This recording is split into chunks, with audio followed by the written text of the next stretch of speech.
So if you're not satisfied that this person will not offend again, then you won't reprove. You'll disfellowship. Yes. And when the person's disfellowshipped, they then can still attend meetings and so on, but under some restriction, is that right? Under a lot of restrictions. Yes. And members of the congregation cannot associate with them socially. Socially or spiritually. Yes. But the person is still otherwise in the world and can associate with people outside of the church. Yes. And you don't take into consideration, do you, how people outside of the church might be kept safe from such a person whom you're not satisfied will not reoffend? If they were outside the church and they were a close friend, I would tell them. Well, and how would you know if they're a close friend and they're outside of the church? Now, if they were a close friend of mine. A close friend of yours? If I was. Yes. If I associated with them. Well, what about people who are not close friends of yours, others than outside of the church? You don't take any steps, do you, to protect them from this potential reoffending?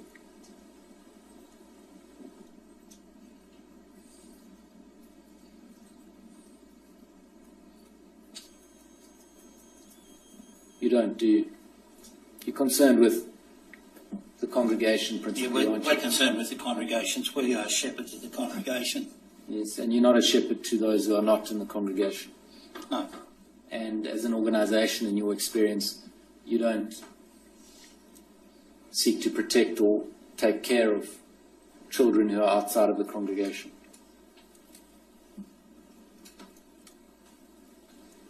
That's a broad statement. Well, I can limit it. Yeah, limit it, In please. your decision on whether or not to disfellowship someone, you don't take consideration of children outside of the congregation.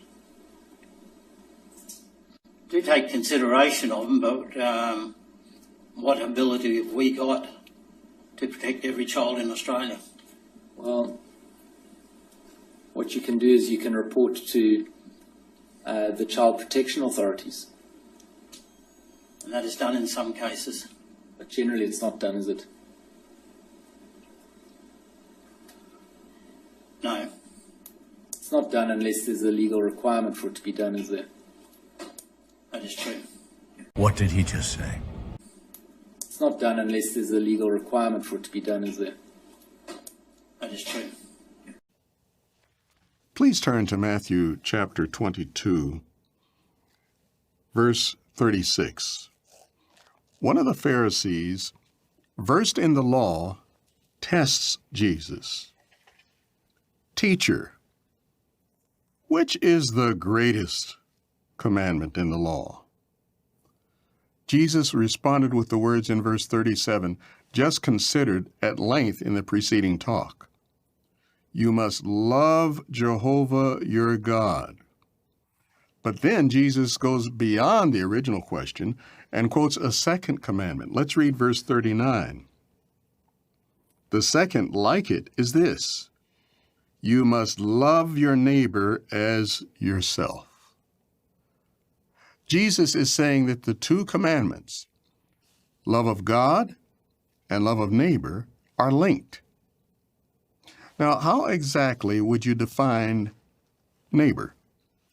Please turn to Luke chapter 10.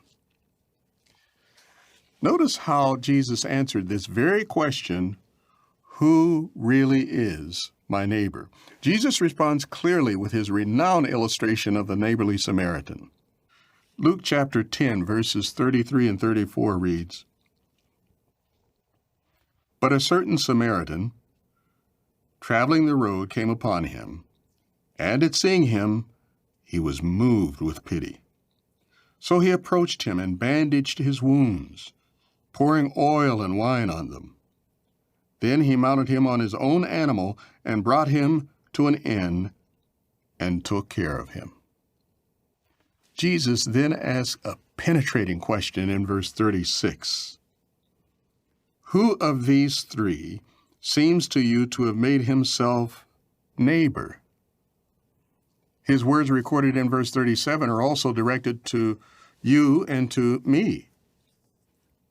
Go and do the same yourself.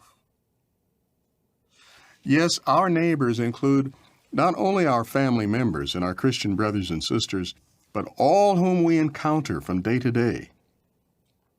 In other words, our love extends to those who are not of our own race, tribe, nationality, or religion. How do we show that love? Please turn with me to Romans chapter 13. Because we love our neighbor, we avoid conduct that disrupts peace. Instead, we strive to apply the inspired counsel at Romans chapter 13, verses 8 through 10. Do not owe anything to anyone except to love one another. For whoever loves his fellow man has fulfilled the law. For the law code, you must not commit adultery, you must not murder, you must not steal, you must not covet, and whatever other commandment there is summed up in this saying, you must love your neighbor as yourself. Love does not work evil to one's neighbor. Therefore, love is the law's fulfillment.